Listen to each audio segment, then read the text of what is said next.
doing a little tinkering down here in the man cave. As you can see behind me, I've got arrows and broadheads and stuff lined up. It's the first week of September, coming up upon us, which means, urban season and early archery seasons are popping off. Here in Virginia, we've got, some urban archery opportunities that I'm going to try and capitalize on. So trying to dust the bow off a little bit, get some shooting in, and just, get broadheads sharp and flying absolutely perfectly before we hit the woods. With all that being said, just doing a quick bow and broadhead setup for what I'm shooting this year. Hasn't really changed too terribly much over the past 5 years. I'm shooting a Mathews Vertix. I've got super long monkey arms, so I've got a 30-inch draw length and shooting about 70 pounds. And it's worked really, really well for me since I've got it. I pretty much had this since it came out. I had a Triox and it was just, I don't know, it was too short of an axle-to-axle bow for me to shoot really well, so swapped over to the Vertix. Got a Trophy Ridge single pin on there, and keeping it simple. So for arrow setup, I've had this for probably the last 2 or 3 years. This is a micro diameter. It's a Sirus Orion, so it's a 4mm shaft, and put a little wrap on there, and then 4 fletch of the tack vanes. Really like the tack vanes. They're just super stiff and doesn't seem like, you can see this one's been through targets and stuff like that. It's kind of messed up, but they don't rip and they don't tear, and if you get good adhesion, they seem to stay on there for the life of the arrow at least.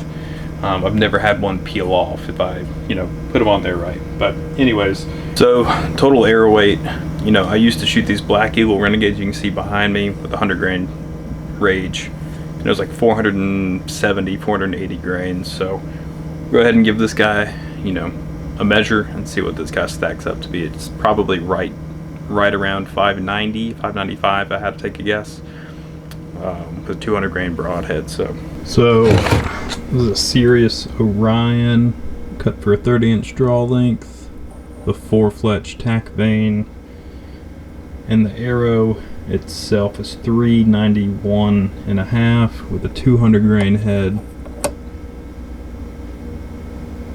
You're looking at 590 to 595, a little bit of variation, from arrow to arrow, but that's my setup. 595 grains with a 200 grain VPA Omega, or these fly exactly the same. That's a 200 grain VPA 3-blade. Both of those are flying really good. Over the last couple years, I've kind of shot a mix of broadheads. I've shot, these old Rage hypodermics. This one doesn't have any blades on it because they were junk.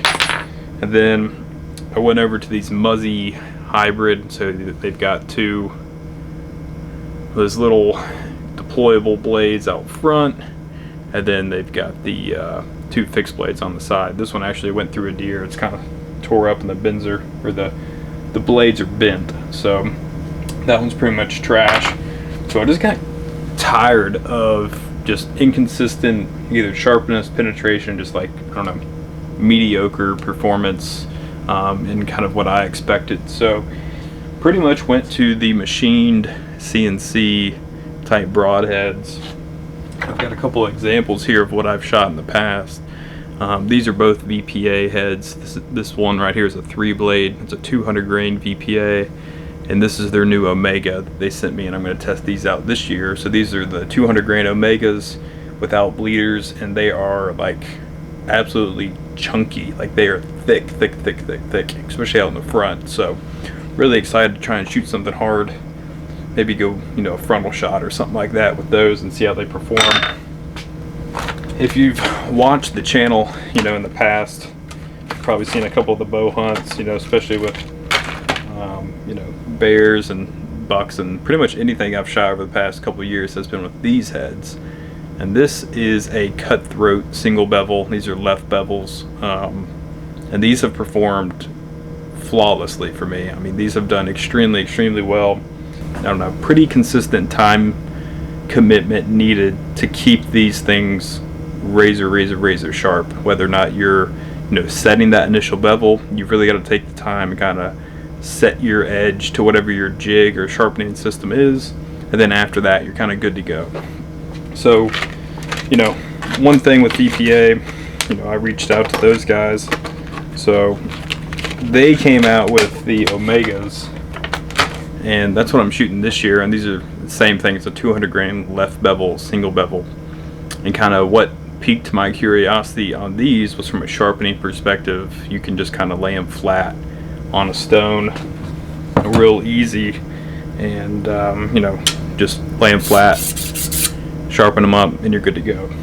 So yeah, that's my setup for the year. Either a 200 grain VPA single bevel, it's an Omega, or a 200 grain VPA 3 blade. And just to show you guys kind of real quick how sharp I want these things and how sharp you can get them just right out of the package. I've shot this one probably 20 or 30 times into a target, just checking flight and all that stuff, but came back, touched it up on a stone for not more than 5 minutes, hit it with a strop. I mean, I am barely putting any pressure on that at all. I mean, they're good, like really, really, really good. And I was really skeptical about that lay flat sharpening, but dude, I mean, if your broadhead's not doing that, you got to sharpen it up. Like there's no excuse to not have just wicked sharp broadheads in your quiver, especially now. Like there's so many jig systems, or like these, get yourself a strop and just spend, you know, 5 or 10 minutes getting those things just to the next level. And the one good thing about these especially is you can just shoot them a bunch, take them right back out, touch them with a stone just for a couple minutes, and then strop them up, and they're right back where they were before you started shooting. So really, really happy with these VPAs and just single bevels in general. You know, I've kind of shot single bevels exclusively here for the past few years. One of the black bears I shot, didn't get it on film. This was before I started filming hunts, but I shot him just between the neck and the front shoulder. He was facing me. It's about 8 feet, 9 feet off the ground, and it entered right between his neck and his shoulder. He's like 9 yards away, and it actually went all the way through him and then came out his rear ham. So that's like 5.5, 6 feet of penetration through a black bear that weighed probably 225, 250 pounds. Ever since then, I've kind of stuck with it. Really, really sharp contrast to my previous arrow setups when I first, you know, I didn't really know any better. I was shooting a 450, 470 grain arrow in a 2-inch mechanical, and it would stop on doe shoulder blades, no problem. This thing, there's like zero hesitation for anything that walks by.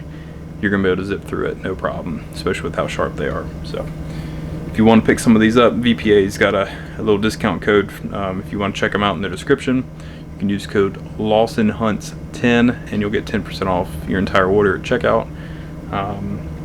Pick you some up. They're well worth it, and for the money, I don't know if you can really beat it. I mean, there's a lot of mass in the front of this broadhead, so should perform extremely well, and hopefully we'll get to test them out here on some does here in the next couple weeks.